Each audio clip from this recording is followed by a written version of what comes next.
बच्चों,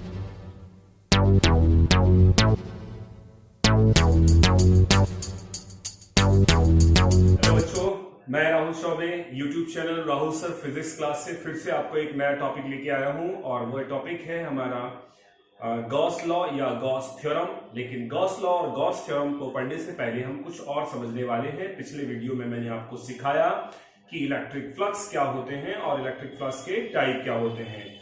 electric flux के जब हमने टाइप पढ़े थे और इलेक्ट्रिक फ्लक्स का फॉर्मूला पढ़ा था तो फॉर्मूला कुछ ऐसा था, phi E equal to E A cos theta, या इसी फॉर्मूले को आप चाहें तो ऐसा लिख सकते हैं E S cos थीटा। यहां A और S दोनों ही एरिया को रिप्रेजेंट कर रहा है। ये हमारा पिछला फॉर्मूला था जो कि किसके लिए यूज होता है, तो आंसर है इलेक्ट्रिक फ्लक्स के लिए। और इलेक्ट्रिक फ्लक्स कहां पर मेजर कर सकते हैं, तो मैंने बताया था कि दोनों टाइप के सरफेसेस में, चाहे वो कौन हो ओपन और चाहे वो कौन हो क्लोज। तो ओपन और क्लोज सरफेस में अगर मुझे इलेक्ट्रिक फ्लक्स को मेजर करना है तो मुझे ये वाला फॉर्मूला यूज करना होगा। यहां पर हम एक और चीज समझने वाले हैं, एक सरफेस होता है सिमेट्रिक और एक होता है अनसिमेट्रिक। सिमेट्रिक और अनसिमेट्रिक सरफेस क्या है, जिसका शेप फिक्स होता है उसे सिमेट्रिक की कैटेगरी में रखते हैं और जिसका कोई शेप फिक्स नहीं है उसे अनसिमेट्रिक सरफेस कहते हैं। ये मान लीजिए ये एक इलेक्ट्रिक सरफेस है, ये भी इलेक्ट्रिक सरफेस है, तो हमें ये पता होना चाहिए कि कोई भी इलेक्ट्रिक सरफेस को जो फॉर्म करेगा वो एक चार्ज फॉर्म करेगा। इसको एक चार्ज ने फॉर्म किया है, this is plus Q charge. इसको भी एक चार्ज ने फॉर्म किया है, this is plus Q charge. जब चार्ज इसे फॉर्म करेगा तो चार्ज इसके लिमिटेड एरिया तक क्या लगाएगा, फोर्स। इसके भी लिमिटेड एरिया तक फोर्स लगाएगा। अब अगर मुझे देखना है कि इसकी इंटेंसिटी की डायरेक्शन कैसी होगी, तो हमेशा ध्यान रखिए कि अगर ये प्लस चार्ज है तो इंटेंसिटी की डायरेक्शन हमेशा आउटसाइड होती है। तो ऑब्वियसली यहां पर भी इंटेंसिटी की डायरेक्शन कैसी होगी, तो ऑब्वियसली यहां पर भी इंटेंसिटी की डायरेक्शन आउटसाइड होगी। अब यहां पर अगर मैं इसका एक छोटा सा पार्ट मान लेता हूं, द स्मॉल सरफेस, तो इस स्मॉल सरफेस टोटल को S बोला जाता है, तो स्मॉल सरफेस को ds बोला जाएगा, जिसकी डायरेक्शन इंटेंसिटी की ही डायरेक्शन में ही होगी, मतलब बाहर की तरफ होगी। बट यहां पर अगर एक स्मॉल सरफेस टेक कर लिया जाए तो इसकी डायरेक्शन इंटेंसिटी की डायरेक्शन में ना होकर कुछ डिफरेंट होगी, क्योंकि ये अनसिमेट्रिक सरफेस है जबकि ये सिमेट्रिक सरफेस है। तो ऑब्वियसली इन दोनों के बीच में एक एंगल बनेगा, this is represent the ds and this is represent E। देख रहे हैं कि सिमेट्रिक सरफेस में सरफेस और इंटेंसिटी के बीच में बनने वाला जो एंगल है this is equal to 0, but unsymmetric surface में this is not equal to 0। तो एक बहुत इंपॉर्टेंट कंसेप्ट मैंने आपको बताया, कब इंटेंसिटी और सरफेस के बीच में एंगल फॉर्म होगा और कब एंगल फॉर्म नहीं होगा, क्योंकि यहां पर एंगल की बात आई है। तो याद रखिए कि अगर वो सिमेट्रिक सरफेस है तो एंगल की वैल्यू 0 होने वाली है, और अगर वो अनसिमेट्रिक सरफेस है तो एंगल की वैल्यू 0 नहीं होगी। बच्चों आपको ये समझ में आया होगा। तो मैंने अभी आपको एक चीज समझाई कि ये फॉर्मूला था और ये सिमेट्रिक और ये अनसिमेट्रिक सरफेसेस। अब हम आते हैं अपने क्वेश्चन की तरफ। क्वेश्चन हमारा आज का जो है, जो आज का हमारा टॉपिक है, उसका नाम है गॉस लॉ या Gauss theorem.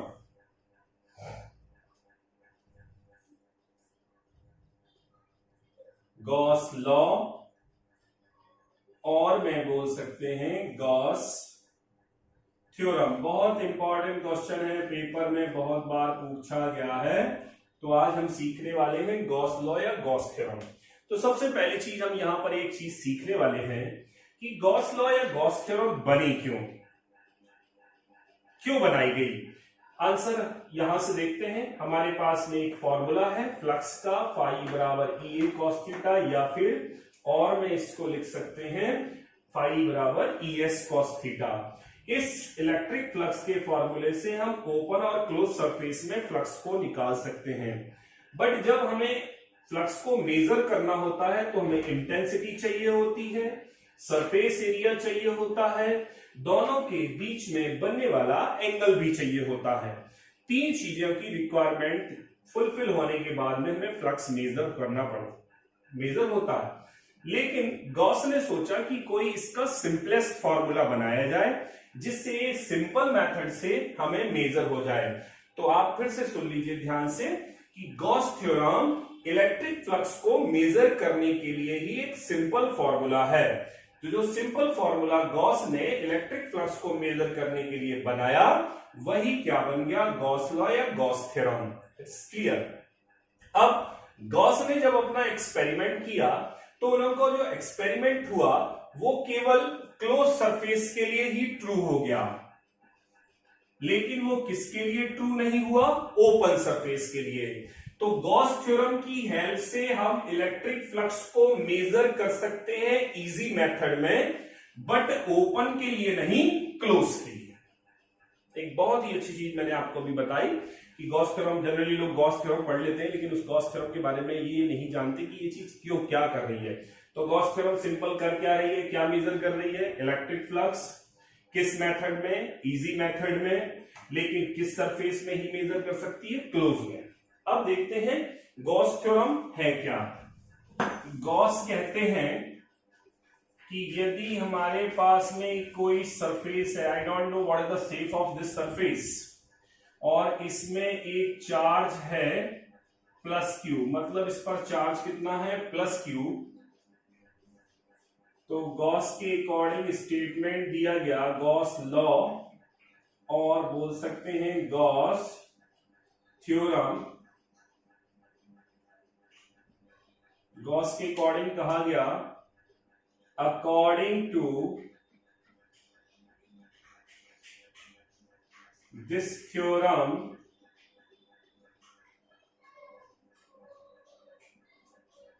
Net electric flux, मैंने बताया था कि ये इलेक्ट्रिक फ्लक्स को मेजर करता है। Net electric flux passes through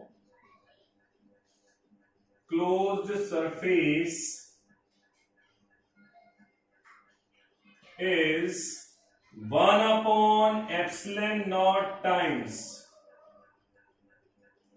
of charge enclosed in a closed surface.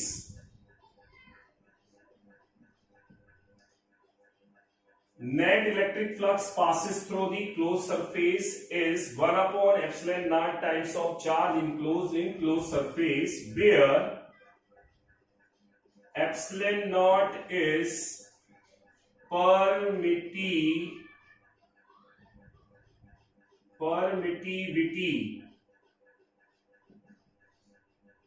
Of free space.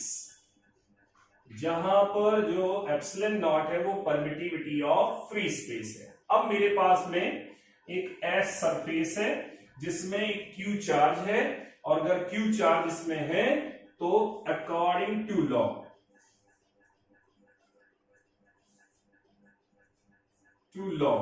क्या कहता है कि जो नेट फ्लक्स होना चाहिए फाई ई, वो कितना होना चाहिए, क्यू का 1 अपॉन एप्सिलॉन नॉट टाइम्स, इसलिए फाई का फॉर्मूला क्या हो गया, क्यू अपॉन एप्सिलॉन नॉट।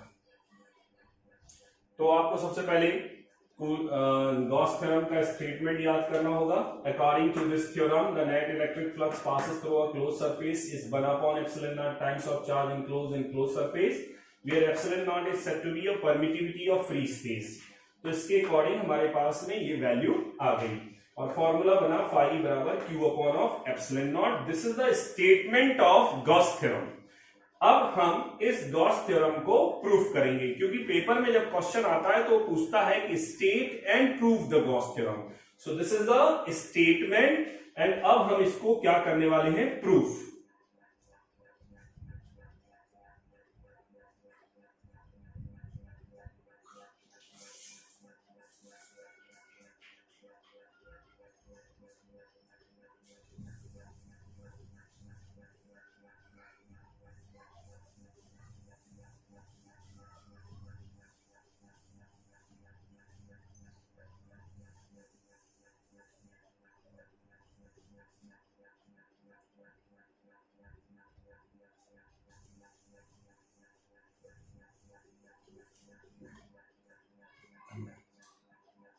कैसे करेंगे proof?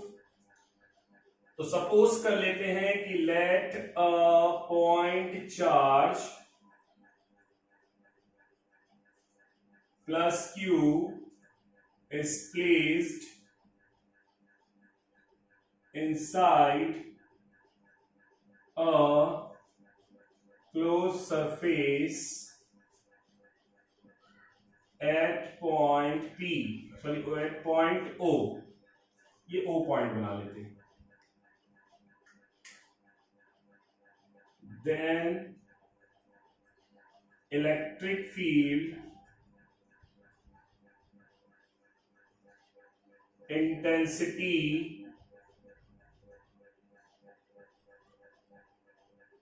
and electric field intensity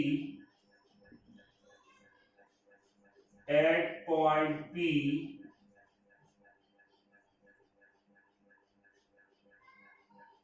which is at r distance from O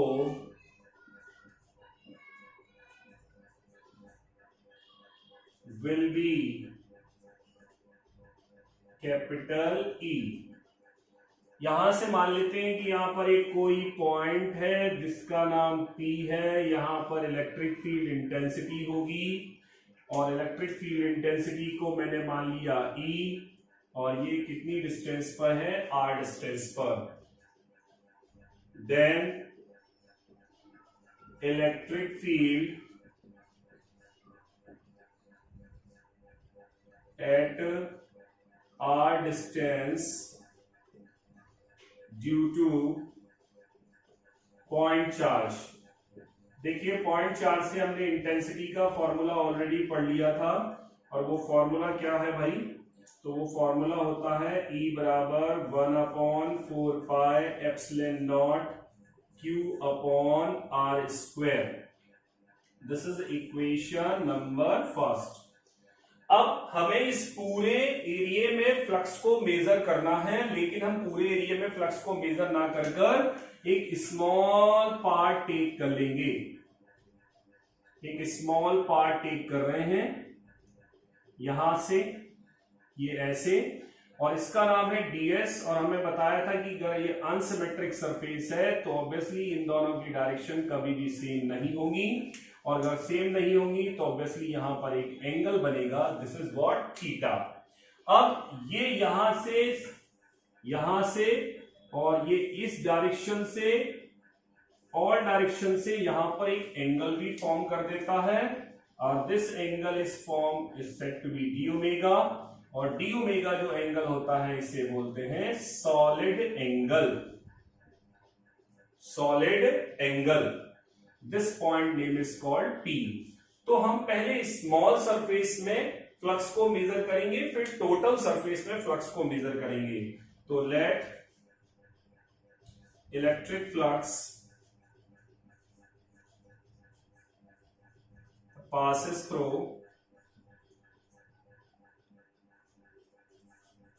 small surface ds will be d phi e। Then अब Gauss ने इसको प्रूफ कैसे किया होगा, पुराना फॉर्मूला लेके चले होंगे और नए फॉर्मूले को प्रूफ कर दिया होगा। पुराना फॉर्मूला देखिए क्या था, फाई बराबर क्या, ई एस कॉस थीटा। हम भी इसी को लेके चलेंगे, तो क्या आएगा, स्मॉल से निकालना है, तो D phi E is equal to E D S cos theta, D phi equal to E D S cos theta. ये स्मॉल सरफेस के लिए, लेकिन हमें टोटल फ्लक्स निकालना है, बट नेट इलेक्ट्रिक फ्लक्स, अब पूरे सरफेस में जब हमें छोटी वैल्यू से बड़ी वैल्यू निकालनी होती है तो हम एक मेथड यूज करते हैं जिसका नाम है इंट्रीगेशन। तो फाई नेट इलेक्ट्रिक फ्लक्स है, इस तरफ का हम क्या करने वाले, इंट्रीगेशन। लेकिन अगर मैं ऐसे इंट्रीगेशन पे सिंबल लगा दूं तो ये बन जाता है surface integration, line integration, surface integration, volume integration.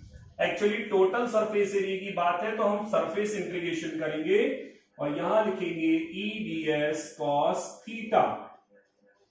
अब इसमें वैल्यू पुट कर देते हैं ई की 1/4 pi epsilon not Q upon R square D S cos theta, 1/4 pi epsilon not और क्यू को कॉमन ले लेते हैं, surface integration ds cos theta upon में कौन आर स्क्वायर रखते हैं। यहां पर जो ds cos theta upon of R square है उसे ऐसे अगर लिखा है ds cos theta upon of R square तो इसे बोलते हैं डी ओमेगा।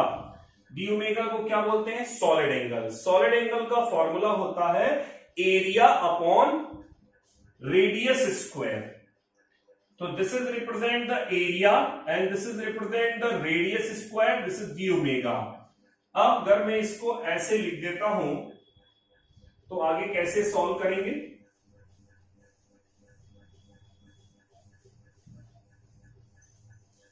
तो मैं इसमें छोटी सी चीज एक बता देता हूं साथ में कि सॉलिड एंगल को अगर हमने लिखा है D omega equal to ds cos theta upon में आर स्क्वायर, ये लिखा है। अब सॉलिड एंगल की वैल्यू को कैसे चेक करेंगे, कैसे आता है, अगर ये वैल्यू जो हमारे पास में ds cos थीटा की जो टोटल वैल्यू है दिस इज इक्वल टू होती है 4 पाई। सो अगर इसकी वैल्यू को 4 पाई रख देंगे तो हमारे पास आ जाएगा formula phi E equal to 1/4 pi epsilon not Q multiply by, और इसकी जगह पर हम वैल्यू रखने वाले हैं पहले surface integration of D omega and this is phi E equal to 1/4 pi epsilon not Q multiply में 4 pi and the 4 pi cancel और phi E equal to what, Q upon epsilon not, hence proved. तो बच्चों हमने ये क्या देखा, Gauss theorem. Gauss theorem को समझने के लिए एक बार डायग्राम को फिर से समझ लेते हैं और मैं गॉस थ्योरम को टोटली रिवाइज करा देता हूं। गॉस थ्योरम कहते हैं कि net electric flux passes through a close surface is 1/ε0 times of charge enclosed in a close surface. अब इसको प्रूफ करने के लिए हमने एक सरफेस मान लिया जिसमें एक पॉइंट चार्ज रखा था प्लस क्यू, इससे r डिस्टेंस पर कोई पॉइंट p ले लिया था जहां पर इंटेंसिटी E थी। फिर हमने क्या किया, इंटेंसिटी अगर पॉइंट चार्ज से मिल रही है तो E का फॉर्मूला ये आ जाएगा। अब यहां पर हम पहले पूरे सरफेस से फ्लक्स ना निकालकर स्मॉल सरफेस से टेक करते हैं because it is unsymmetric surface, इसलिए ds जो है वो इससे एंगल फॉर्म करेगा। अब ये सरफेस ऑल डायरेक्शन से जो यहां पर एंगल सबटेंड करता है उसे हम सॉलिड एंगल कहते हैं। मैंने आपको बताया कि सॉलिड जो एंगल होता है इसका फॉर्मूला होता है एरिया अपॉन रेडियस का square, area upon radius square. तो हमने ये फॉर्मूला लिखकर यूज कर लिया। अब मैं पहले इस स्मॉल सरफेस में फ्लक्स को टेक करूंगा और फिर उससे टोटल फ्लक्स निकालूंगा। तो गॉस ने कैसे किया होगा, पुराने फॉर्मूले को लेके चले होंगे और नया फॉर्मूला प्रूफ किया होगा, तो हमने पुराने फॉर्मूले के अकॉर्डिंग स्मॉल में लिखा। फिर मुझे टोटल निकालने के लिए मैंने एक इंटीग्रेशन किया जिसको सरफेस इंटीग्रेशन कहते हैं, और जब सरफेस इंटीग्रेशन किया तो ये वैल्यू आई। यहां पर ये ds cos थीटा एरिया को और r स्क्वायर रेडियस स्क्वायर को रिप्रेजेंट कर रहा है, इसलिए ये डी ओमेगा लिखा जा सकता है। और अगर मैं इसका भी इंटीग्रेशन करूं तो 4 पाई आता है, टोटल एंगल 4 पाई से 4 pi cancel, hence proved phi बराबर Q upon of epsilon naught. तो ये था हमारा गॉस लॉ या गॉस थ्योरम।